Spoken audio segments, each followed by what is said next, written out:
맡았을 때 잘 몰랐어요.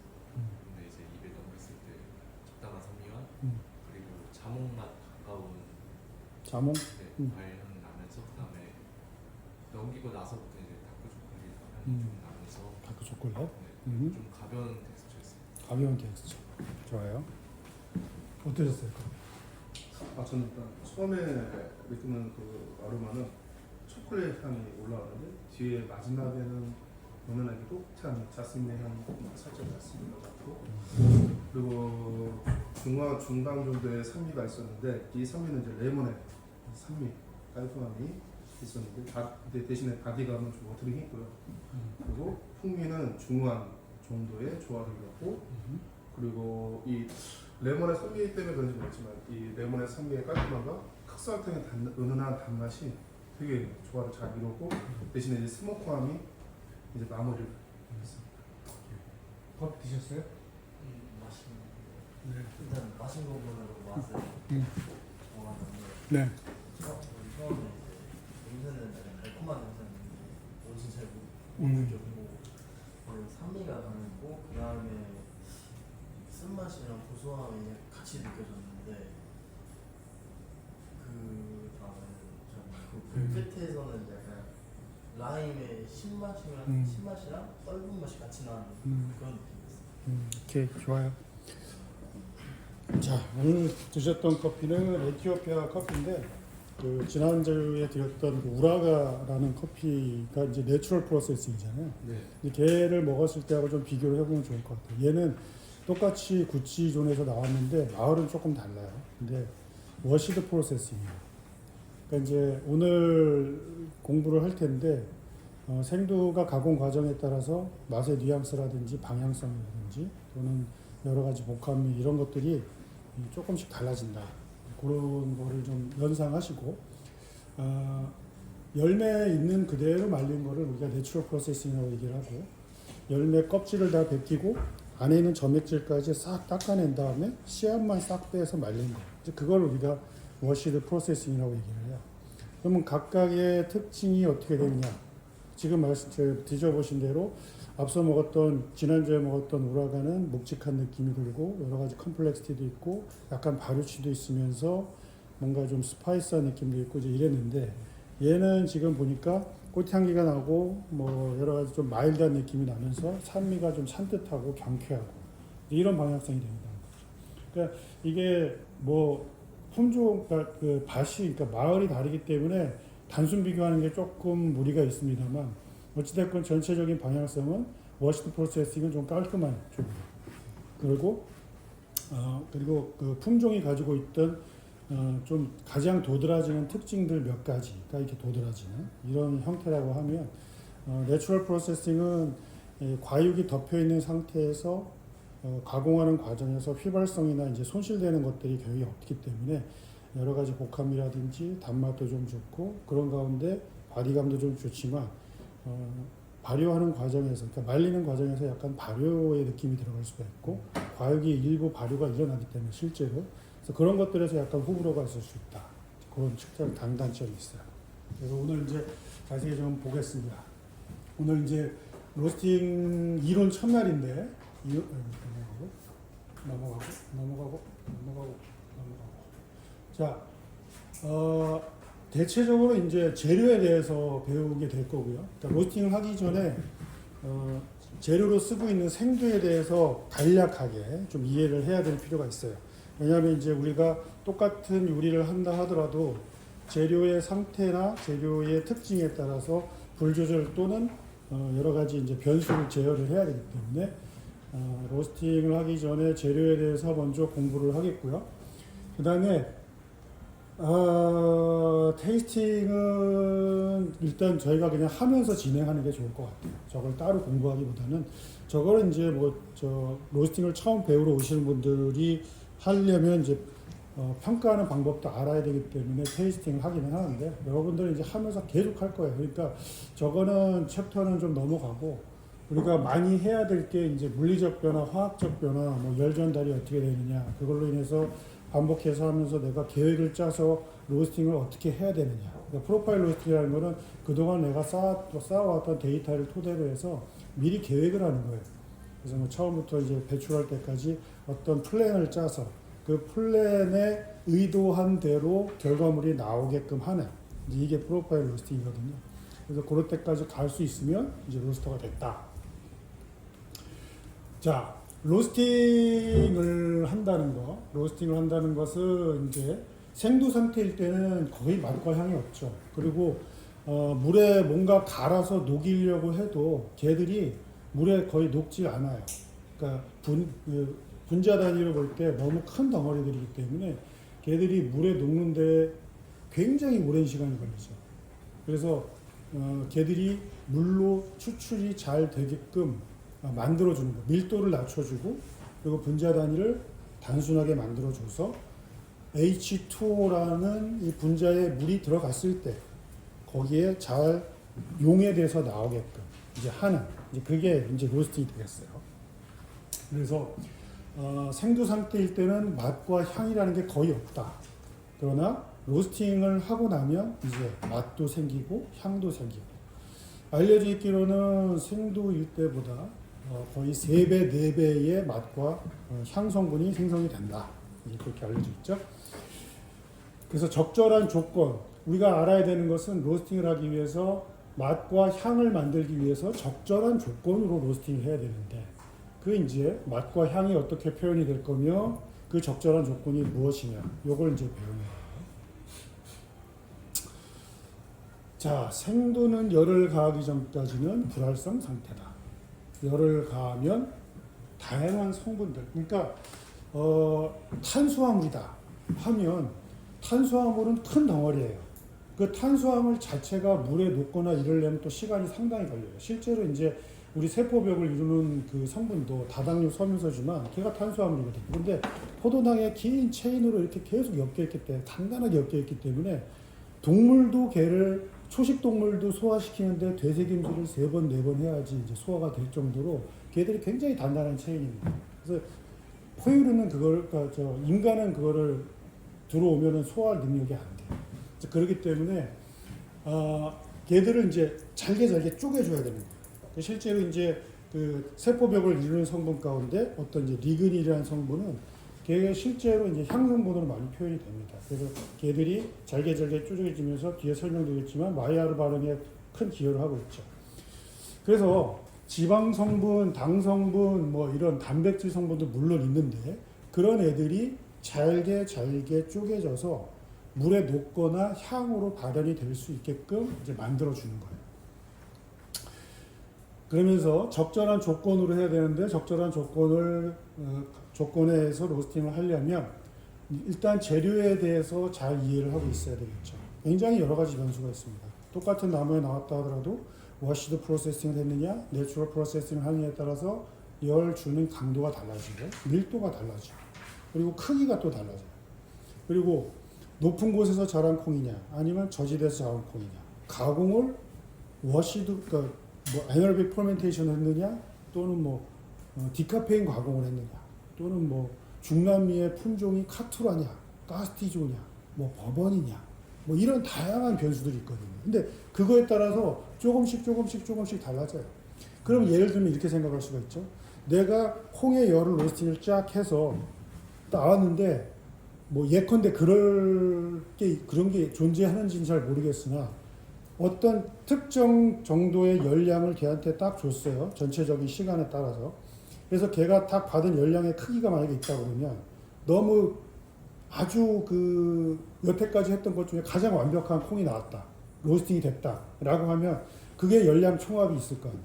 그러면 모든 생두에 그 똑같은 열량을 넣을 수 있느냐의 문제가 되는 거겠죠. 근데 물론 이제 여러 가지 변수가 있어. 그걸 앞에 줬느냐, 뒤에 줬느냐, 어떻게 시간을 짧게 갔느냐, 뭐 여러 가지가 있는데 예컨대 각각의 밀도와 수분과 여러 가지 크기가 다른 애들에 내가 원하는 만큼의 일정하게 열을 넣을 수 있느냐, 이제 이게 기술이 되겠죠. 그거에 따라서 또 앞에 넣느냐, 뒤에 넣느냐, 천천히 가느냐, 늦게 가느냐, 요거에 따라서 어떻게 열량을 주느냐, 이게 이제 문제가 되는 거죠. 그래서 열과 온도에 대한 다양한 변수도 이해해야 되고 재료에 대한 이해가 필요하겠죠. 밀도나 수분이나 이런 게 다 다를 때. 그 다음에 세 번째 거는 이제 제일 배우기 쉽죠. 로스터 어떻게 다루느냐. 저거는 사실 뭐 로스팅 한 3-4번 해보면 다 아실 거예요. 그렇게 어렵지 않아요. 이제 구조를 일단 이해를 하고 있어야 되고, 그러면서 열이 가해지는데 벽면에 닿아서 열이 전달이 될 수도 있고, 이제 가운데 열풍이 지나가는데 열풍에 의해서 열이 전달이 될 수가 있죠. 또는 뜨거워진 지들끼리 열을 주고받을 수도 있어요. 이제 그런 식으로 로스터에 대한 이해는 열 전달에 관한 이해가 있으면 돼요. 그것만 하면 돼요. 그것만 하면 크게 문제 안 돼요. 그래서 원두가 처음에 이제 생두일 때는 이제 물에 녹지 않는 성분들 거의 대부분, 근데 뭐 저거 담가놓고 한 3-4일 있으면 뭐가 나오긴 나와요. 전혀 안 나오진 않는데 뭐가 나오긴 나오는데 이제 일부만 녹아 내려오긴 하는데, 어쨌든 뭐 우리가 추출이라고 하는 그런 걸 봤을 때는 녹아 내려오는 게 거의 없다는 거죠. 그러다가 로스팅을 하게 되면 이제 물에 녹는 애들이 30%가 좀 안 되게 생겨요. 우리가 이제 바리스타 때 배웠죠? 27% 나온다고. 그래서 27% 정도가 나와요. 자, 그래서 생두에 대해서 이제 이해를 하는 건데, 얘가 이제 지금 생두를 말리고 있는 그 건조대입니다. 파티오라고 하고요. 중남미 나라들이 대체적으로 이렇게 건조를 시킵니다. 이제 여기는 대형 그 생두를 가공하고 있는 스테이션, 이제 공장 같은 곳이죠. 여기서 이제 수확을 해서 껍질도 벗기고 프로세싱도 하고 밖에다가 나와서 이제 건조도 시키고 이제 큰 작업장인 거예요. 그래서 여기에 보시면 저렇게 길이 쭉 나 있죠. 길이 쭉 나 있죠. 저거는 인부들이 거의 30분, 40분 간격으로 계속 뒤집어 주는 겁니다. 왜냐하면 저 상태에 있다가 이렇게 쭉 쌓여 있잖아요. 그러면 위쪽에 햇빛 받은 애와 밑에 있는 애들의 수분이 날아가는 정도가 달라져요. 그래서 심하면 밑에 있는 애들은 썩기도 해요. 오랫동안 놔두면. 그래서 이제 지속적으로 계속 뒤집어 주는 거예요. 계속 가면서 덮어주고 덮어주고 이제 그렇게 하는 거죠. 자, 식물 커피예요. 우리가 이제 바리스타 할 때 짚고 넘어갔는데 가볍게 지나갔다면 이제 조금 관심 있게 보셔야 될 거예요. 왜냐? 뭐 쭉 이제 가장 식물 분류를 계속 하다가 제일 세분화되는 것까지 내려가면 이제 아라비카와 카네포라와 리베리카가 나오는데, 아라비카, 카네포라, 리베리카가 소위 말하면 이제 커피라고 하는 거죠. 뭐 갑자기 생각이 안 나는데, 또 있어요. 또 있는데, 어쨌든 우리가 상업용으로 이제 활용을 하고 있고 먹고 마시고 하는 것들은 아라비카와 이제 카네포라인데, 전 세계 생산량의 약 70에서 80%가 아라비카, 그리고 한 20-30% 되는 게 카네포라입니다. 아라비카 커피의 고향은 에티오피아예요. 아라비카, 로부스타는 아니고요. 카네포라가 로부스타라고 그랬죠. 로부스타가 뭐라고 그랬어요, 제가? 무슨 재료? 뭐에 쓰는 재료?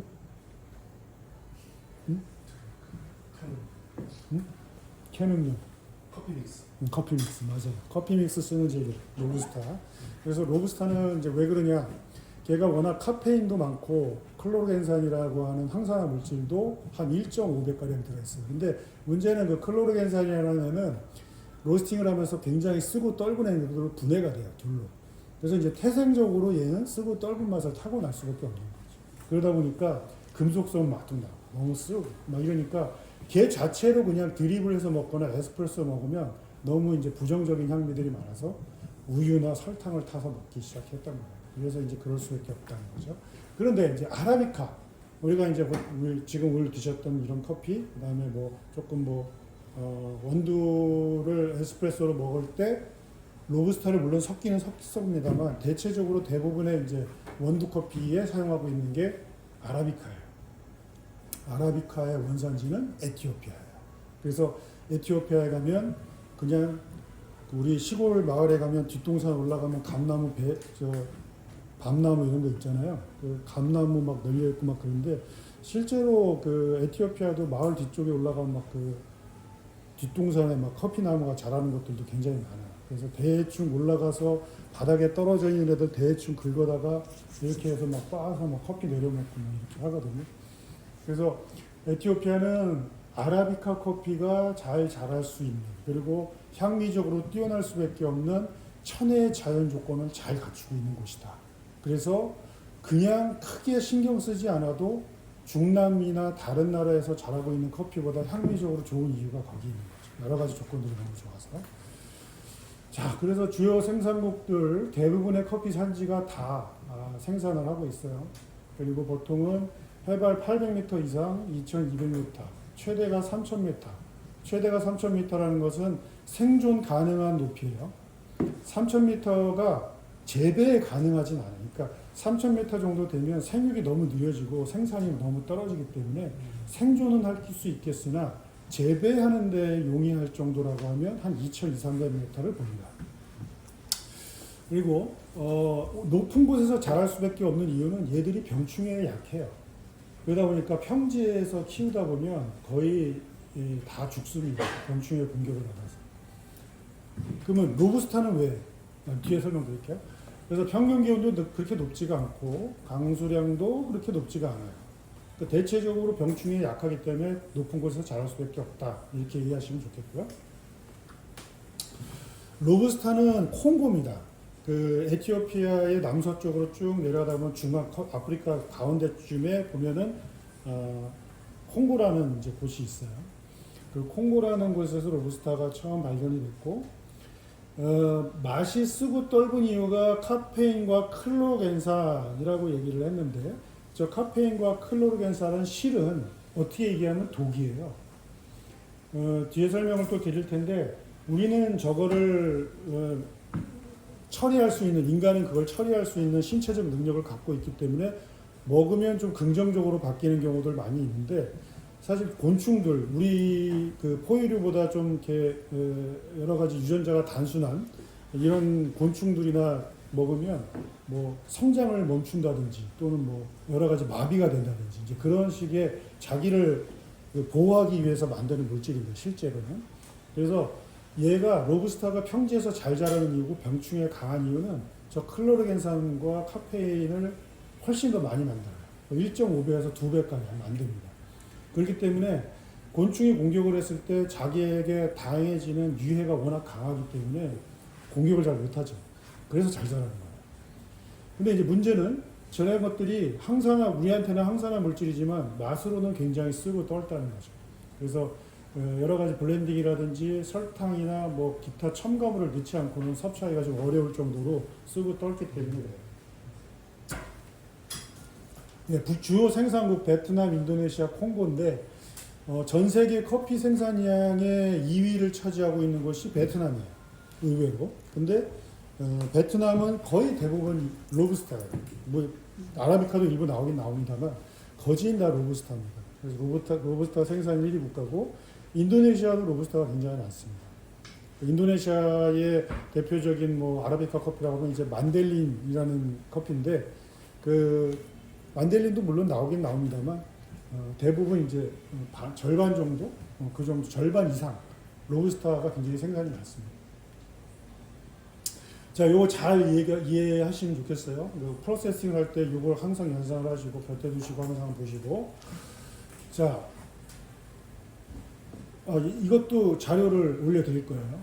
네, 올려드릴 거니까 공부하시고. 이게 로스팅이 안타깝게도 시중에 나와 있는 그 책 가운데 교재가 될 만한 책이 사실 좀 없어요. 왜냐하면 해외에서 출간된 책들도 대체적으로 그냥 경험적인 것들이 너무 많습니다. 그건 이유가 있어요.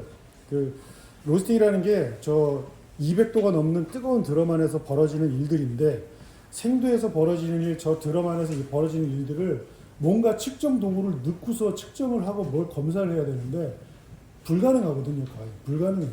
이제 그러다 보니까 계속 결과물만 가지고 뭐 추정을 해서 뭐 이렇게 쓰고 이제 이런 식이 되다 보니까 뭔가 정확한 팩트가 그렇게 많지가 않아요. 그 추출처럼. 커피 추출 그 바리스타처럼 이렇게 정확한 팩트가 그렇게 많지가 않아요. 그래서 그러다 보니까 대체적으로 내가 6,000번의 로스팅을 해봤는데 어떻더라. 내가 10,000번의 로스팅을 어떻게 해봤더니 어떻더라. 내 경력이 20년인데 내가 해보니까 이렇더라. 이제 그런 경험적인 것들이 굉장히 많습니다. 근데 이제 과학기술이 조금씩 발견이 되면서 이제 지금 뭐 여러 가지 이제 더 기술이 발전을 하면서 과거에 맞다고 하는 것들이 지금은 아닌 것들이 꽤 있거든요. 이제 그렇기 때문에 로스팅을 지금 제가 알려드리는 거는 대체적으로 이제 논문 베이스로 알려드리고 있는 거예요. 그 좀 실험에 의해서 사실로 밝혀진 것들, 이제 그런 것들 위주로 알려드릴 텐데, 그러다 보니까 변변한 교재가 사실 없습니다. 아직은. 그래서 어쨌든 요거 교재를 올려드릴 테니까, 교환을 올려드릴 테니까 그거 위주로 좀 열심히 보시고. 자, 생두가 있어요. 그 여기 보시면 이제 요게 겉면입니다. 요게 이제 겉면이에요. 요거를 껍질이라고도 얘기를 하지만 여기에 과육이라고도 얘기를 해요. 누구는 과육이라고 얘기하고 누구는 껍질이라고 얘기하는데, 껍질하고 과육하고 사실 같이 붙어 있습니다. 그래서 얘가 진짜 그 과육이라고 하기에도 굉장히 민망할 정도로 그렇게 뭐 많지가 않습니다. 여기 보시면 이제 여기 보면 여기까지가 이제 빨간색이 과육인 거죠. 과육. 그러다가 얘를 싹 벗겨내잖아요. 펄핑이라는 걸 해서 싹 벗겨내면 씨앗에 점액질 같이 이제 좀 끈적끈적한 성분들이 붙어 있어요. 그걸 이제 우리가 점액질, 펄프라고 얘기하죠. 펄프. 그래 껍질을 벗겨내고 펄프까지 벗겨냈어요. 그러면 뭐가 나타나느냐? 파치먼트라는 애와 실버스키라는 애, 씨앗을 감싸고 있는 두 개의 막이 나타나요. 근데 이 파치먼트라는 애가 조금 두껍습니다. 그래서 이 파치먼트를 벗겨내고 나면 이제 실버스킨이 나오는데, 은피라고 하는데, 이 로스팅을 하다 보면 요걸 이제 많이 볼 수가 있어요. 로스팅 하게 되면 이제 껍질이 요만큼씩 벗겨 나오는 것도 있거든요. 산지에서 이제 쟤를 벗기기도 하는데, 벗겨서 나온다고 하긴 하는데, 거의 뭐 절반 이상은 벗겨지긴 하는데 많이 안 벗겨집니다. 그래서 얘가 그냥 묻어 나오는 경우들이 굉장히 많아요. 그래서 파치먼트와 실버스킨이 있고, 유통이 될 때는 요 파치먼트를 벗긴 상태로 유통을 해요. 그 다음에 얘가 벗겨지고 나서 우리가 얘를 이제 로스팅해서 넣는데, 요 모양 잘 보세요. 이렇게 주먹이 말려있는 것처럼 이렇게 돼 있죠. 그래서 요 사이로 열이 잘 들어가요. 우리가 이제 그 생두를 보면, 원두를 보면 가운데 이렇게 갈라진 부분 있죠. 거기가 센터 컷인데, 거기가 이 부분입니다. 그래서 이렇게 말려있는 부분이에요. 그러다 보니까 이쪽으로 열이 굉장히 잘 들어가요. 그래서 로스팅이 좀 과했을 때, 불이 좀 과했을 때, 요 가운데가 그을린 현상이 많이 일어납니다. 그쪽으로 열이 많이 들어가기 때문에. 밀도가 상대적으로 좀 약한 거죠. 그래서 그 점을 또 기억하고 계시고.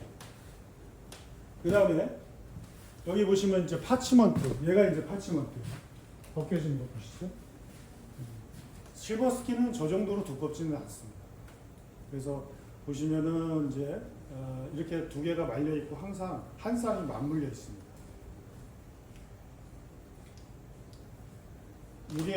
요게 이제 맞물려 있는데, 하나가 이렇게 퇴보를 하면서 이렇게 하나가 동그랗게 되는 경우도 있어요. 그거를 피벨이라고 해요. 피벨. 옛날에는 그걸 결점도라고 해서 골라냈는데, 요즘에는 걔들만 따로 모아서 팔아요. 더 비싸게. 자, 한 잔의 커피 맛을 결정하는 가장 중요한 요소에 대해서 이제 계속 설명을 드렸어요. 브루잉 영역이라고 하면 바리스타예요. 그렇죠? 바리스타죠. 로스팅 영역은 이제 로스터가 하는 거죠. 그러면 바리스타에게 그러니까 바리스타가 가장 숙련된 바리스타는 어떤 바리스타예요? 그렇죠. 매번 똑같은 결과물을 내는 사람이죠. 최선의 결과물의 범위가 정해져 있다. 그러면 예를 들면 이제 뭐 수율 범위를 20% 전후해서 반드시 해야 된다. 이제 그거는 솔직히 아니에요. 우리가 얘기했듯이 18에서 21%는 어떤 기준인 거예요. 그 기준에서 우리 매장에서 사용하고 있는 이 원두는 예를 들어서 수율 범위를 17 정도에서 놓을 때 가장 향미적으로 좋다라고 하면 계속 17에 넣는 사람, 측정하고 해서 일관성을 가지고 매번 똑같은 결과물을 내는 사람, 이 사람이 가장 숙련된 바리스타. 그러면 어느 정도 공부를 계속하고 반복하다 보면 그 수준에 도달을 하겠죠. 매번 똑같이 할 수 있겠죠. 거기까지라는 거죠. 거기까지. 그 다음에 로스팅도 마찬가지예요. 처음에는 여러분들이 로스팅을 할 때 먹을 수 있는 수준, 덜 익거나 타지 않는 범위 내에서 로스팅을 하게 될 거예요. 그러다가 이 범위가 점점 좁혀질 겁니다. 그러다 보면 좀 더 정교하게 하게 되고, 좀 더 그 범위가 일정한 범위 안에 들어가게 항상 하게 되겠죠. 처음에는 좀 넓다가 좀 더 좁혀질 거예요. 그럼 이제 그 안에 항상 넣는 로스팅을 할 수 있다. 어떤 생두가 와도, 어떤 재료가 와도 그 범위 안에 넣을 수 있는 로스팅을 할 수 있다. 그런 뜻이에요. 더 이상 배울 필요가 없어요. 그러면 추출하고 로스팅을 그렇게 해서 어느 정도 일정 수준 이상의 범위에 넣을 수 있는 전문가가 됐어요. 그러면 중요한 게 뭐예요, 이제? 재료가 중요해요. 그러니까 여기까지 배웠다 그러면 사실 저는 그렇게 생각해요. 이걸 갖다가 너무 이렇게 오타쿠적으로 뭔가 이상한 변수를 줘서 뭔가 자꾸 하려고 추구하려고 하는 것은 내가 똑같은 기준에 넣을 수 있다라고 하면 그 다음에 이제 추구할 단계긴 하지만 항상 똑같은 범위에 넣을 수 있는 로스팅을 한다 그러면 이제 사실 여기에 매달릴 게 아니라 일로 가야 돼요. 그래서 생두를 탐구를 해야 돼요. 왜냐하면 이 범위가 너무 넓어요. 너무 다양합니다. 그래서 한 잔의 커피의 맛을 좌우하는 것 중에 사실 기술적인 영역이 끝나고 나서 일정 수준 이상의 전문가가 되면 이제 생두 탐구로 들어가야 된다는 거죠. 그만큼 재료가 중요하다는 거예요. 자, 아라비카와 로부스타의 비교입니다. 염색 채수가 로부스타는 2N이에요. 22개밖에 안 돼요. 근데 아라비카는 44개예요. 그래서 둘이 교배가 안 됩니다. 둘이 교배가 안 돼요. 그 다음에 아라비카는 자가수분, 그러니까 곤충이 옮겨주지 않아도 꽃가루를 옮겨주지 않아도 지가 알아서 열매를 맺어요. 근데 로부스타는 그렇지가 않죠. 물론 이제 아라비카도 타가수분할 때 향미적으로 더 좋다. 그렇게 얘기하는 사람도 있어요. 왜냐하면 이제 품종이 서로 다른 애들 서로 이렇게 접목시켜주는 이제 이런 식이 되기 때문에 더 좋다라고 얘기하는 사람도 있어요. 더 좋은 튼튼하고 뭐 그런 열매가 맺힌다 이제 그런 얘기를 하는 사람들도 있습니다. 자, 최저 온도도 당연히 로부스타가 높고 재배 고도도 로부스타는 평지에서 잘 자라고 적정 강수량도 로부스타는 열대지방의 평지이다 보니까 비가 많이 와도 괜찮아요. 쑥쑥쑥쑥 잘 자라요. 그 다음에 개화에서 수확까지는 아라비카가 훨씬 짧습니다. 그래서 대체적으로 이제 적도 지방을 중심으로 한 그 산지들은 연중 이제 수확을 하죠. 거의 뭐 6개월, 7개월 단위로 계속 수확을 합니다. 그만큼 성장이 빠르기 때문에. 그 다음에 크기가, 아라비카는 최대 이제 6m, 많게는 8m까지 자라는데 산지에서 가지치기를 해요. 성장을 이제 위로는 못하게. 이렇게 자꾸 잘라요. 그래서 이제 수확을 잘할 수 있게 한 2, 3m 정도로 이제 제한을 하죠. 로부스타는 제가 10m까지 자라는 걸 봤어요. 로부스타는 굉장히 크게 자라고 역시 가지치기를 합니다. 이럴 수밖에 없는 게 평지에서 자라면서 비가 많이 오니까 나는 행복해요. 비도 많이 오죠. 물도 많이 주죠. 따뜻하죠. 그러니까 내 나무가 몸이 쑥쑥 자라는 거예요. 어쩔 수가 없죠. 자, 개화 시기는 우기, 이구라고 되어 있고 로부스타는 불규칙하다고 되어 있잖아요. 그래서 집에서 이제 아라비카 나무 키우시는 분들이 질문을 되게 많이 해요. 꽃이 안 핀대요. 3년이 지났는데. 물을 끊어야 꽃이 펴요. 물을 계속 주면 행복해서 2세를 남길 생각을 안 해요. 그래서 계속 꽃이 자라죠. 자, 가뭄에 강하고 강우에 약하고. 뭐 실제로 이제 에티오피아 같은 나라들은 우기와 건기가 굉장히 뚜렷해서 수확철이 되면 진짜 비가 안 와요. 근데 뭐 그래도 잘 생육을 하니까. 자, 생두에 대해서 이해를 할 때 큰 카테고리로 나누면 저렇게 3가지 카테고리로 나눌 수가 있어요. 생두에 대한 이해를. 가공 과정에 따라서 특징이 달라져요. 그러니까 뭐 워시드로 했느냐, 내추럴 프로세싱 했느냐, 펄프드 내추럴 했느냐, 허니 프로세싱 했느냐, 이거에 따라서 다 다르고, 그 다음에 산지에 따라서 같은 콩이라 하더라도 예를 들면 이제 제일 핫하다고 하는 뭐 제일 요즘에 많이들 좋아하시는 게이샤라는 품종도 콜롬비아에서 자랐냐, 에티오피아에서 자랐냐, 뭐 과테말라에서 자랐냐, 파나마에서 자랐냐에 따라서 다 맛이 각각 틀려요. 그리고 오늘 이제 나눠드린 것 가운데 아라비카냐, 로부스타냐, 티피카냐, 버번이냐, 게이샤냐 같은 그 나라에서 같은 때로와에서 키웠어도 저 품종에 따라서도 또 맛이 다르거든요. 이제 저런 거에 대한 이해가 필요하다는 거죠. 점점 어려워지죠. 자, 커피 프로세싱일 때, 커피 열매가 완전히 성숙될 때, 그러니까 수확할 당시에 그때 열매의 수분 함량이 약 한 50% 정도 있어요. 그러니까 그때는 수분 함량이 한 50% 정도 되는 거예요. 이제 그러다가 유통을 하기 위해서 생산지에서 소비지로 유통을 하기 위해서 수분 함량을 12% 밑으로 떨어뜨려야 돼요. 정확히 얘기하면 이제 13% 밑인데 좀 안전하게 하기 위해서 12% 밑으로 떨어뜨립니다. 그러면 이제 단순히 수분의 양과 수분 활성도가 달라요. 수분 활성도라는 거는 그러니까 단순한 그냥 수분의 함량 가운데 그 활성되지 않는 수분이 있어요. 걔들은 이제 단백질이나 이런 지방 성분이나 탄수화물하고 완전히 단단하게 결합이 되어 있는 애들이라 걔들은 건조시켜도 날아가지 않습니다. 세포 안에 갇혀 있는 애들입니다. 그런데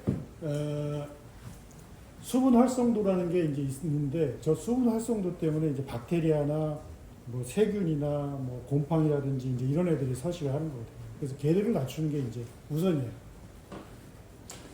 그리고 이제 수분이 많게 되면은 이제 싹을 튀기 위한 이런 그 생명 활동이 계속 살아있기 때문에 우리가 12% 미만으로 떨어뜨린다. 자, 가공 과정에서 특징인데 내추럴 프로세싱, 블랙 허니, 레드 허니, 옐로우 허니, 워시드 이렇게 있죠. 내추럴 프로세싱은 보시는 대로 열매채로 그냥 말린 거. 그 다음에 허니 프로세싱은 아까 껍질 벗기고 나서 점액질 있다고 그랬죠. 펄프. 걔에 있는 상태로 말리는 거예요. 그러니까 껍질만 벗기고 말린 거죠. 그 다음에 워시드 프로세싱은 껍질도 벗기고 그 점액질도 벗기고 파치먼트 있는 씨앗 상태로 말린 거예요. 그럼 왜 그렇게 하느냐? 보죠. 자, 내추럴 프로세싱 사진에서 보시는 것처럼 저렇게 열매채로 말리는 거고 저 건조대는 지상 위로 이렇게 띄운 거예요. 봉을 세워서 그 다음에 이렇게 망을 딱 그 입혀가지고 위에서 아래에서 통풍이 잘 되게끔 이제 만드는 거죠. 그래서 조금 쌓여 있다 하더라도 위아래로 이렇게 통풍이 좀 잘 돼서 위쪽과 아래쪽의 건조 상태가 동일하게끔 만들려고 만든 이제 건조대예요. 저걸 이제 속칭 이제 아프리카 베드다라고 얘기를 하는데 저렇다 하더라도 이제 자꾸 덮어줘야 돼, 섞어줘야 돼. 그렇지 않으면 아래쪽은 짓물릅니다. 이렇게 물러가지고 이제 뭐 발효도 일어나고 막 곤충도 들어가고 막 이래요. 그래서 계속 이제 위아래를 뒤집어주는 역할을 해야 되겠죠. 커피 체리를 그대로 건조시키는 가공 방법이고 아무래도 과육이 붙어 있는 상태이기 때문에 단맛이 좀 더 좋습니다. 상대적으로 워시드에 비해서. 그 다음에 아로마가 풍부하고 복합적이다. 그러니까 대체적으로 휘발 성분들이 날아가는 양들이 많지가 않기 때문에 좀 더 많은 것들이 담긴다고 봐야죠. 그리고 크기와 밀도가 워시드에 비해서 작다라는 것은 워시드 프로세싱은 뒤에서 보여지겠지만 껍질을 이미 벗겨서 씨앗이 드러나는 상태이기 때문에 상태가 좋은 것과 좋지 않은 애들이 미리 걸러내요. 물에 뜨는 애들도 걸러내고 걸러냅니다. 그러다가 뭐 등급도 크기로 나누거든요. 그러니까 당연히 워시드 프로세싱이 소비지에 딱 왔을 때는 크기도 크고 밀도도 좋을 수밖에 없어요. 그리고 생도의 품질이 상대적으로 균일하지 못하다, 결점도가 많다. 이유가 있죠. 저게 벗겨보기 전까지는 씨앗 상태가 큰지 작은지 좋은지 알 수가 없잖아요. 그렇죠? 그래서 그렇기 때문에 그런 이제 가공법의 차이가 있기 때문에 이제 그렇다라고 볼 수가 있어요. 그래서 보통 내추럴 프로세싱을 하는 나라들은 300g당 결점도의 개수가 몇 개냐에 따라서 등급을 나눠요. 대표적인 나라가 이제 에티오피아, 브라질 나라죠. 내추럴 프로세싱이 향미적 특징인데요. 이제 과일의 느낌이 난다. 그리고 대체적으로 발효치가 좀 있다. 그리고 바디가 좀 강하다. 그러니까 묵직한 느낌이 들어요. 그래서 상대적인 거죠. 물론 워시드에 비해서 그렇다는 얘기예요.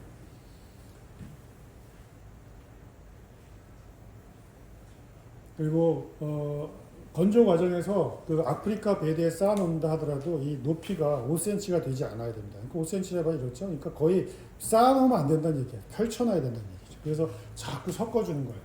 그래서 거기서 뭐 그 에티오피아나 이런 데 이제 유튜브 영상 보면 계속 인부들이 와서 이렇게 막 섞습니다. 계속 뒤집어주고 섞고 하는 이유가 이제 그런 거예요. 앞쪽, 위쪽과 아래쪽에 건조 상태를 이제 똑같이 만들어 주려고 하는 거죠.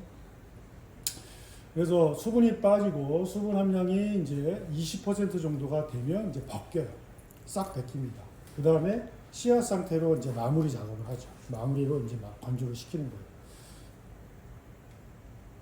이렇습니다.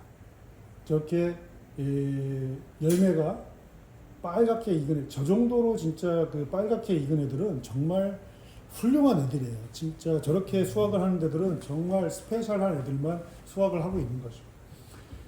저렇게 수확을 해서 건조대에 쭉 넣습니다. 여기에 보시면 검정색으로 되어 있는 것들이 이제 한 20% 정도 된 거죠. 그래서 이제 갖다가 여기다가 갖다가 이제 벗겨야 돼요. 풀링기에다가. 그다음에 빨간색으로 되어 있는 애들은 인제 넣은 애들이에요. 그리고 약간 자줏빛 있는 애들은 이제 얘들보다는 좀 먼저 말린 애들이죠.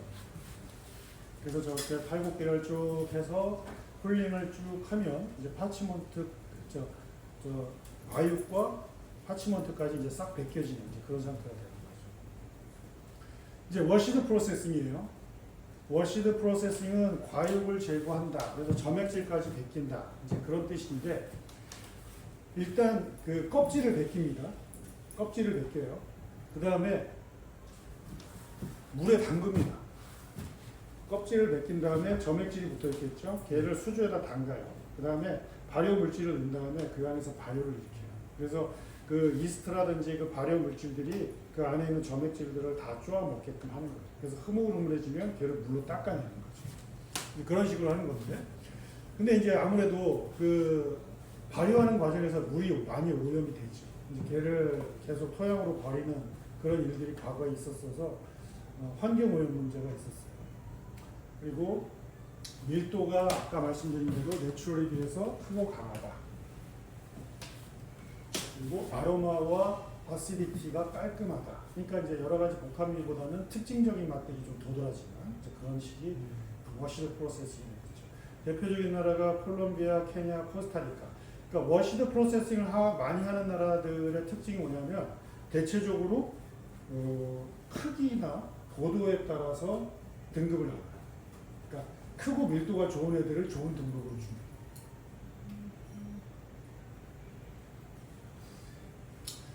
이거는 넘어갈게요. 자, 이렇게 수조에다 넣고 이렇게 발효가 일어나는 과정이죠. 이렇게 뭐 기포도 올라가고, 왜냐하면 이제 알코올과 이산화탄소가 계속 생깁니다. 발효가 일어나면서. 그러니까 이산화탄소가 이렇게 쭉 나오면서 기포가 생기는 게 보이시죠? 그 다음에 저거는 뭐냐면 이제 수조로 가는 과정이에요. 저 수조로 가는 과정에서 일부 점액질을 좀 벗기는 겁니다. 저 인부들이 얘를 이동도 시켜주지만 저 도구를 통해서 이동하면서 점액질이 완전히 다 붙어있는 상태가 아니라 약간 좀 벗기는 상황이죠. 그런 걸 물리적인 힘을 가해서 저런 가운데 이제 좀 뜨는 애들도 이제 걸러내기도 하고, 뜬다는 거는 밀도가 좋지 않다는 거죠. 걔들을 해봤자 안에 맺히는 성분들이 많지가 않다고 봐서 걔들을 이제 걸러내고 있는 거죠. 그 다음에 허니 프로세싱이에요. 간단히 얘기하면 허니 프로세싱은 껍질만 벗기고 점액질 상태로 말리는 거죠. 근데 이제 두 가지로 해요. 그러니까 이 기간에 따라서 이거는 이제 너무 자연스러운 건데 왜 그러냐면 갈변화, 이제 효소적 갈변화라고 얘기를 하는데 이제 우리 그 사과 반 딱 잘라놓으면 반나절 지나면 이제 갈색으로 변하죠.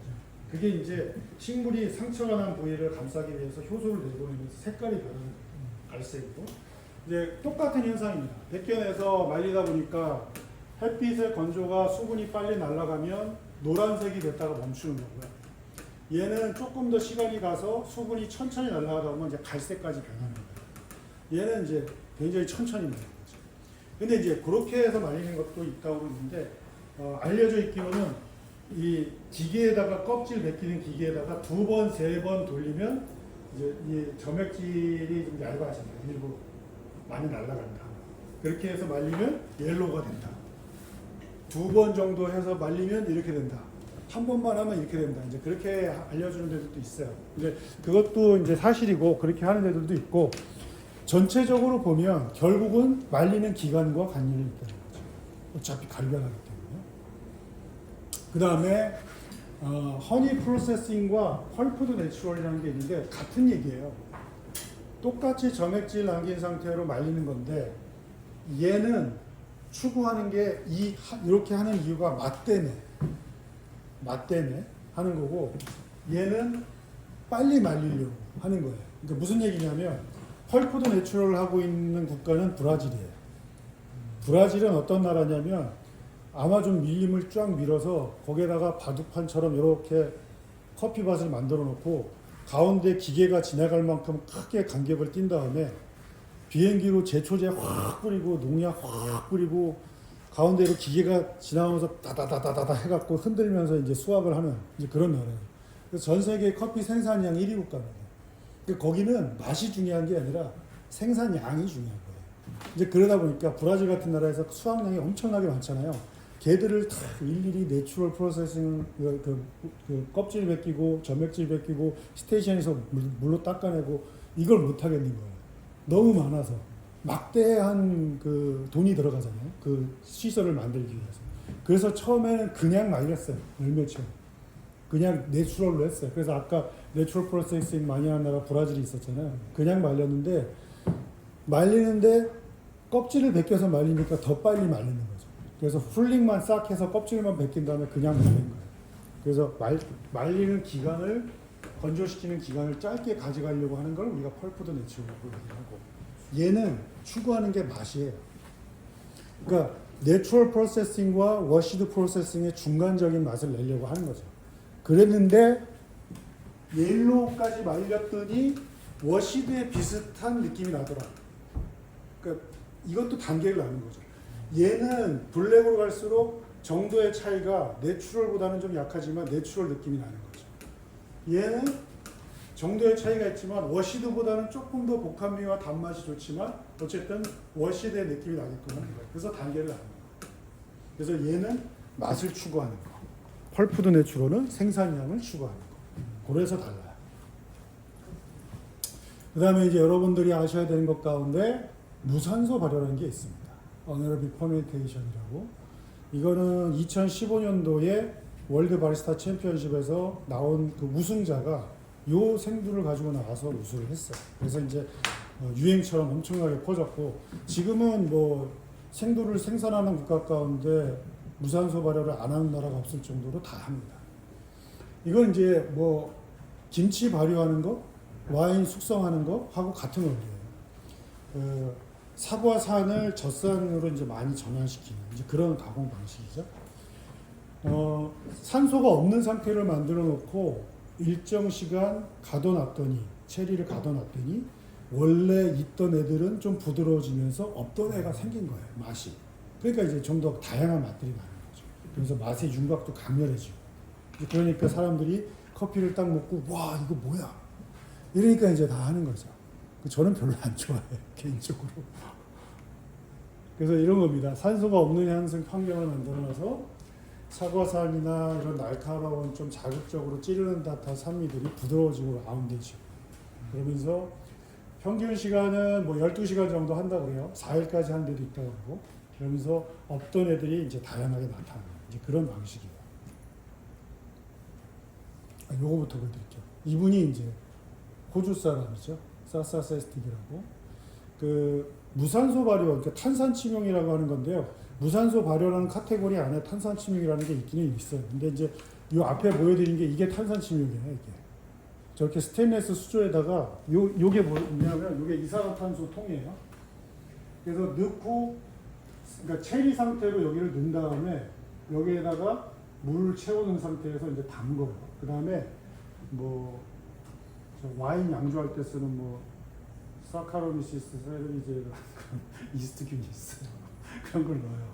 그 다음에 여기에다가 이산화탄소를 확 주입을 합니다. 사실 이 상태로 그냥 놔두고 여기에다가 숨구멍만 하나 만들어 놓으면 이 상태에서 계속 발효가 일어나면서 이산화탄소하고 알코올이 생기기 때문에 이산화탄소와 산소를 밀어내요. 그래서 무산소 상태가 되는데 그 시간 동안 산소가 있는 환경에서 발효가 빠르게 일어나니까 과발효가 일어날 수가 있는 거죠. 그러다 보니까 여기에다가 이산화탄소를 꼽아서 순간적으로 산소를 확 바깥으로 내보내는 거예요. 그래서 빨리 산소가 없는 환경을 만들어줘서 컨트롤을 하겠다는 거죠. 산화되어 있는 속도를, 지가. 그래서 이제 여기에서 구멍을 내놓고 조금씩 따라서 이제 산도를 측정합니다. pH를. 그래서 그 산도가 내가 원하는 산도가 딱 나오면 그때 물을 쫙 빼고 가서 말리는 거예요. 이제 그런 식으로 하는 게 어네러빅 퍼멘테이션, 탄산 침용입니다. 탄산 침용. 그게 이제 어디서 아이디어가 왔느냐? 그 프랑스에 매월 11월 둘째 주인가 셋째 주인가 기억이 안 나는데 그때 이제 전 세계 동시에 보졸레에서 나오는 와인이 출시가 돼요. 근데 사실 보통 와인은 그 당해령도의 그 수확한 애들을 와인으로 만들어서 팔지 않거든요. 적어도 뭐 1, 2년 정도는 숙성을 한 다음에 이제 나가는데 보졸레 누보 와인은 그 해 생산한 걸 그 해 출하를 합니다. 이렇게 빨리 이제 숙성을 시키는 거죠. 탄산 침용이라는 방법. 과일의 아로마 같은 향들을 많이 내는 이제 그런 방법이죠. 그거를 착안을 해서 저 호주 사람이 똑같은 방식으로 커피를 해서 가지고 나갔더니 이제 깜짝 놀란 거죠. 월드 바리스타 챔피언십에서 우승을 하면서 굉장히 유명세를 탔어요. 그게 어너러빅 퍼멘테이션의 시작이다. 그래서 커피 프로세싱의 방법은 이렇게 대체적으로 지금 5가지의 카테고리로 나눕니다. 내추럴 프로세싱, 워시드 프로세싱, 허니 프로세싱, 그 다음에 어네로빅 퍼멘테이션, 카보닉 마살레이션을 다른 장르로 봐요. 왜냐하면 어네로빅 퍼멘테이션이라고 하는 무산소 발효는 그냥 비닐에다 이렇게 묶어놓고 숨구멍 하나 뚫어놔도 걔가 무산소 발효예요. 그리고 그냥 플라스틱 통 같은 데가 넣어놓고 숨구멍 하나 만들어 놓으면 걔도 무산소 발효예요. 근데 얘는 그런 환경 자체를 처음부터 산소를 다 날려버렸기 때문에 조금 다르다. 그래서 따로 이제 분류를 하기 시작을 했어요. 그래서 일단은 이제 이런 정도로만 알고 있어요. 장르가 내추럴이 있고, 워시드가 있고, 허니 프로세싱이 있고, 무산소 발효가 있고, 카보닉, 탄산 침용이 있다. 이 정도만 이제 알고 계시면 되겠습니다. 어렵죠? 들을만 하세요? 재밌어요? 재밌어요? 확실해요? 네. 자, 생도의 등급을 나누는 기준이에요. 아까 이제 우리가 내추럴 프로세싱을 하고 있는 나라들은 결점도로 나눈다. 이렇게 얘기를 했죠. 결점도로. 300g당 결점도의 개수가 에티오피아 같으면 G1이 있고 G2가 있고 G3, G4가 있어요. 그리고 이제 내수용으로 쓰는 건 G8까지 있어요. 근데 이제 우리나라에 들어오는 건 제가 알기로는 G4까지만 들어와요. G5는 아직 못 봤는데 뒷문으로 들어오고 있는지는 잘 모르겠어요. 아무튼 그래요. 그래서 G1 같으면 300g당 결점도가 1개 이하, 그러니까 거의 없다고 봐야 돼요. 그래서 G1 등급인 애들이 커피 향미가 좋은 이유가 결점도가 거의 없기 때문에 그렇습니다. 그리고 워시드하고 내추럴을 다 생산을 해요. 에티오피아는. 2등급이 이제 워시드가 2개에서 3개인데 뭐 굿, 에버리지 이렇게 돼 있는데 실질적으로는 2개부터 25개. 그래서 이게 사실 에티오피아는 그렇게 막 그 법적으로 아주 철저하게 지키지는 않아요. 그냥 대충 뭐 30개, 40개 있는데 결점도 좀 빼고서 그냥 내가지고 2등급 받고 막 이런 경우가 빈번하답니다. 그래서 어찌됐건 간에 등급을 나눌 때 결점도로 나눈다. G1은 거의 없는 상태다. 그리고 G2가 25개까지다. 그리고 여기에 보면은 이제 내추럴은 G2가 없어요. G2가 없습니다. 그래서 G3 이렇게 나가죠. 그 다음에 결점도로 나눈 나라 또 브라질과 인도네시아가 있습니다. 브라질은 1등급이란 존재할 수 없다 라고 생각을 해서 2등급부터 있어요. 그래서 브라질 2등급이 결점도가 4개 이하, 그리고 3, 뭐 4, 5 이렇게 있고요. 인도네시아는 G1이 결점도가 11개예요. 굉장히 관대하죠. 그 이유가 있어요. 인도네시아가 제 형님이 인도네시아 사시거든요. 그 비즈니스하러 거가 아예 살고 계신데 보통 이제 놀러 가면 겨울에 가거든요. 근데 겨울이면 건기예요. 거기 건기예요. 우기 건기. 열대지방은 계절이 건기하고 우기로 나누거든요. 건기인데 3일마다 비가 와요. 건기인데도.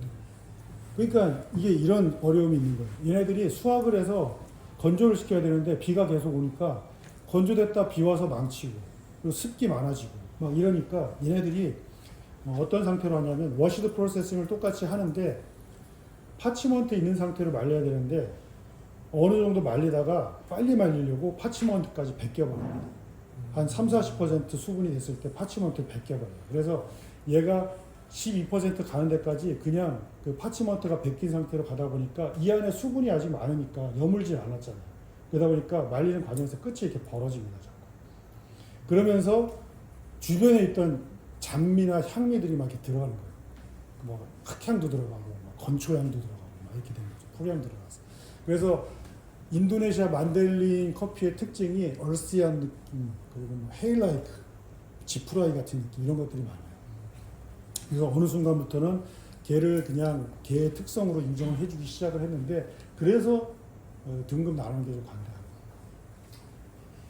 그 다음에 생도 크기로 나눈 나라 대표적인 나라가 우리가 굉장히 많이 먹고 있는 콜롬비아 그리고 케냐 그 다음에 하와이 코나죠 이런 커피들인데 자 여기서 여러분들이 이제 알고 넘어가셔야 될 게 뭐냐 콜롬비아 수프리모라고 들어보셨죠 수프리모 하면은 굉장히 뭔가 슈프림 할 것 같잖아요 그렇진 않아요 그냥 크기예요 크기 그냥 단순히 크기로 나눈 거고 이런 거죠 농가 단위까지 표기가 된 상태로 수프리모다. 그러면 이제 훌륭한 스페셜티라고 볼 수가 있는데 농가 단위가 없는 상태로 수프리모다.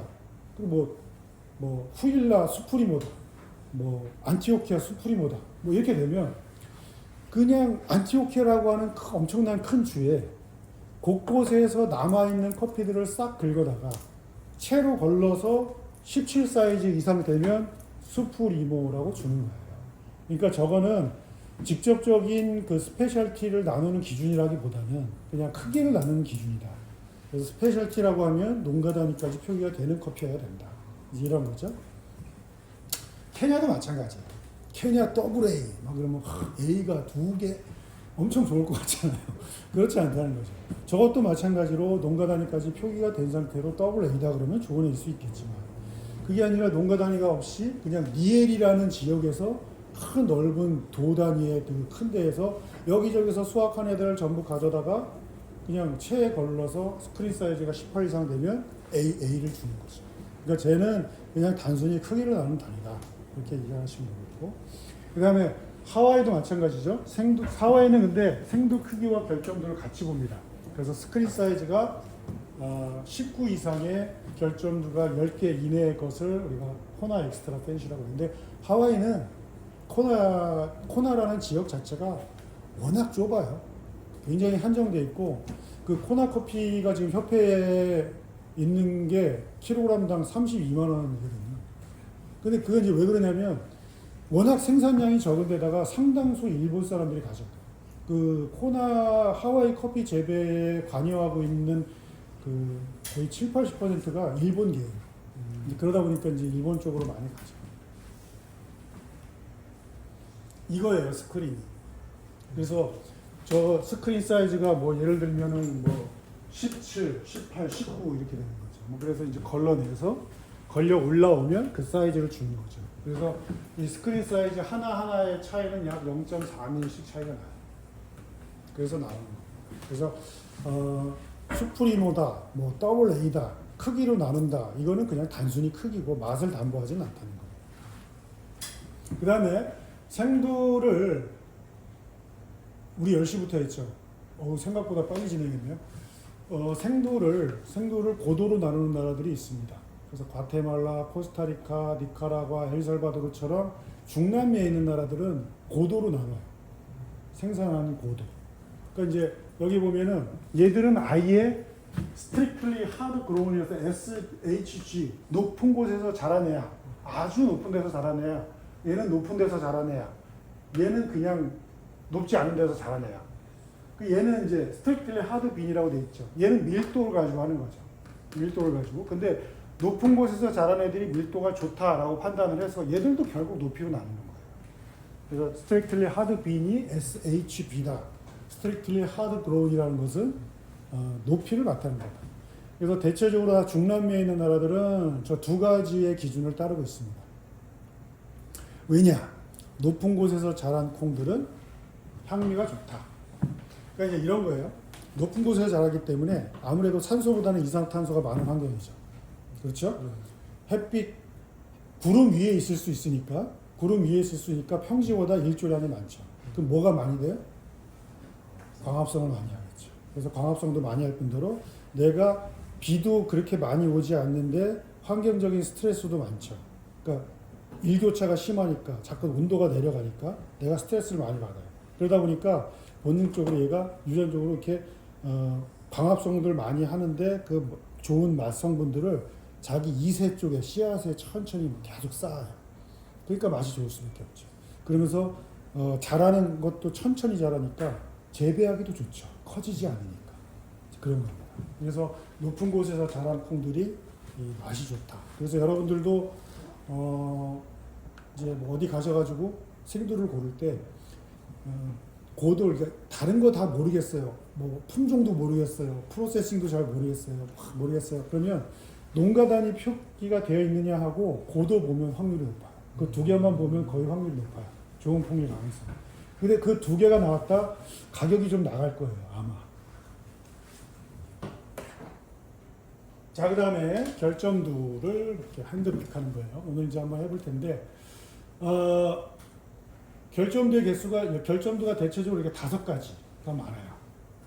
이제 검정색으로 되어 있는 거, 저렇게 노란색으로 변한 거, 자꾸 작아서 막 저렇게 말라 비틀어진 거, 그 다음에 구멍 난 거, 벌레 먹은 것들, 그 다음에 두 개가 이렇게 딱 쪼개져서 조개 모양으로 이렇게, 조개 껍질 모양으로 벌어진 애들, 이제 이런 애들이 결점도라고 골라내는 거예요. 그래서 로스팅을 하기 전에 결점도를 골라야 되는 이유는 얘가 그라인딩을 해서 추출을 할 때 하나 들어가면 맛에 큰 영향을 끼치는 건 물론이고 얘가 아무래도 그 정상적인 애들보다는 밀도나 수분이 낮아요. 그러다 보니까 다른 애들이 잘 익을 때 얘가 그 안에서 타버립니다. 그래서 아무래도 이제 연기나 스모키한 느낌들이 좀 많이 들어가긴 하겠죠. 이제 그런 것들 때문에 얘들을 골라내요. 그래서 심지어는 대회를 하잖아요. 그러면 정말 고르다 못해 어떤 식으로 하냐면 상태 좋은 애를 골라요. 반대로. 그렇게 해서 대회를 치르기도 해요. 그러니까 이제 물론 규정을 봐야 되겠지만 뭐 예를 들어서 연습해서 뭐 그냥 보내서 제출하는 정도의 대회라고 하면 실제로 그렇게 골라요. 좋은 애들만, 상태 좋은 애들만 한 500g 딱 담아서 로스팅해서 그걸 싹 보냅니다. 그 정도로 이제 디펙트가 맛에 끼치는 영향이 크다는 얘기죠. 자, 정상적인 애와 디펙트 또는 녹색인 애들 있죠. 그 잘 익지 않은 애들, 벌레 먹은 애들, 그런 애들을 확대를 했을 때 이런 식으로 나타나는 거예요. 이게 지금 뭐냐면 요게 틀이 있죠. 벌집이. 이게 말씀드린 저 나무떼기, 그 셀룰로즈, 포도당의 긴 체이. 요게 다 그거예요. 요 안에 뭐가 차 있죠. 얘가 이제 맛성분이에요. 세포지. 그래서 로스팅을 하면 얘들이 짜자자자자 분해가 돼서 열분해가 돼서 이 벽 쪽에 다다닥 달라붙어 있는 거죠. 근데 쟤 보세요. 뭔가 텅 비어 있죠. 맛성분이 맺히지 않아요. 그래서 이게 열매가 자라다가 녹색일 때가 이런 상태예요. 빨간색이 되면서 안에 뭐가 이제 맺히기 시작하는 거예요. 그래서 녹색일 때 수확을 하면 이렇게 돼요. 게다가 벌레 먹은 것들 있죠. 안으로 벌레가 이렇게 뚫고 들어가잖아요. 그럼 저 맛성분들을 쪽쪽쪽쪽 빨아먹어야지. 그래서 이제 이렇게 텅 비는 거죠. 이렇습니다. 그러니 뭐 저게 맛이 있겠어요? 그래서 이쯤에서 스타벅스 얘기를 한번 할게요. 저희 협회장님이 들려주신 얘기인데 멕시코에 그 커핑 행사를 갔던 적이 있었는데 그게 한 7, 8년 전이었나 봐요. 근데 갔는데 이제 그 농장이 굉장히 큰 농장이었는데 그 커핑 행사를 하다 말고 이제 농장주가 자기네가 스타벅스에 커피 납품한다고 굉장히 자랑을 하시더래요. 그래서 보여줄 수 있냐? 좀 보여달라. 그랬더니 이제 비행기 경납고 얼마나 큰지 아시죠? 네. 어마어마하게 크거든요. 거기에 가득 차 있더래요. 생두가. 그리고 놀라가지고 이러고 있는데 보통 이제 수확을 하고 나서 파치먼트 상태 수확을 하고 나서 파치먼트를 벗긴 상태에서 이렇게 한번 그 넣는 포대가 있어요. 그러고 나서 얘를 풀어서 한번 걸러내는 작업을 하는 게 있습니다. 색도 선별계라고 있어요. 그건 뭐냐면 완전히 반쪽알이 난 거, 심하게 벌레 먹은 거, 아까 얘기했듯이 막 쉐일이 이렇게 날아간 거 이런 것들 있죠. 돌멩이 이런 걸 걸러내는 작업하는 거를 색도선별제라고 얘기해요. 보통 그거를 걸러내고서 이제 포장을 해요. 근데 이제 안 걸러냈대요. 왜 안 걸러내냐? 이거 다 스타벅스로 갈 거라고. 그래서 왜 안 걸러내냐? 그랬더니 스타벅스에서 걸르지 말라고 했대요. 그럼 두 가지 이익이 있죠. 공정을 하나 안 갖췄으니까 싸지겠죠. 부피가 늘어나죠. 중량이 많아지겠죠. 얘들이 그걸 가져가서 색도선별을 돌리겠어요? 미국 가져가서 얘를? 안 돌리죠. 절대. 안 돌리죠. 그냥 다 넣고 볶는 거예요. 다 넣고 볶는 거예요. 왜? 진하게 볶으면 티가 안 나니까. 그래서 커피를 볶을 때 다음 시간에 또 설명을 드릴 텐데 로스팅하는 정도에 따라서 성분이 날아가는 게 굉장히 큰 차이가 있어요. 그 다음에 여러분들 또 아셔야 될 게 뭐냐, 뉴크롭, 패스트크롭, 올드크롭 이렇게 있어요. 명칭을. 뉴크롭이라고 하는 거는 이제 제철에 나오는 커피, 1년 이내의 것들, 생산한 지 1년 이내의 것들을 우리가 뉴크롭이라고 얘기를 해요. 패스트크롭 있죠. 저거는 이제 1년 지난 거, 2년까지. 보통 우리가 생도를 쓸 수 있는 정도를 3년까지로 봐요. 근데 사실 저렇게 1년만 지나도 묵은 내가 납니다. 아무리 좋은 커피를 하더라도 그 묵은 쌀에서 나는 그런 느낌이 나요. 그 추출을, 로스팅해서 추출해서 딱 먹어보면 묵은 느낌이 나요. 근데 이제 올드크롭 정도 되면 정말 심하죠. 근데 괜찮아요. 태우면 돼요. 에스프레소를 아주 세게 볶으면 티가 안 나요. 네, 그렇죠. 그런 거죠. 그래서 우리가 핸드 드립으로 먹기 위해서는 사실 그 패스트 크롭 정도만 돼도 라이트 로스팅을 해서 드립으로 이렇게 쫙 내려 먹잖아요. 그러면 커피 전문가가 아닌 분들도 딱 먹는 순간 알아요. 아, 얘 먹으면 안 되는 거구나. 딱 알아요.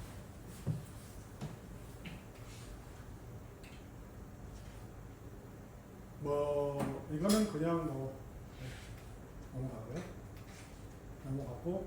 자, 이제 오늘 뭘 해볼 거냐면, 제가 이제 로스팅을 직접 하는 거는 여러분들이 다음 시간부터 아마 하게 될 건데, 로스팅을 제가 하면서 요거를 이제 보여드릴 건데, 하면서 제가 온도를 저거는 그 시트지를 나눠주고 있거든요. 그럼 그걸 하나씩 이렇게 수집을 해가지고 붙여놓으세요.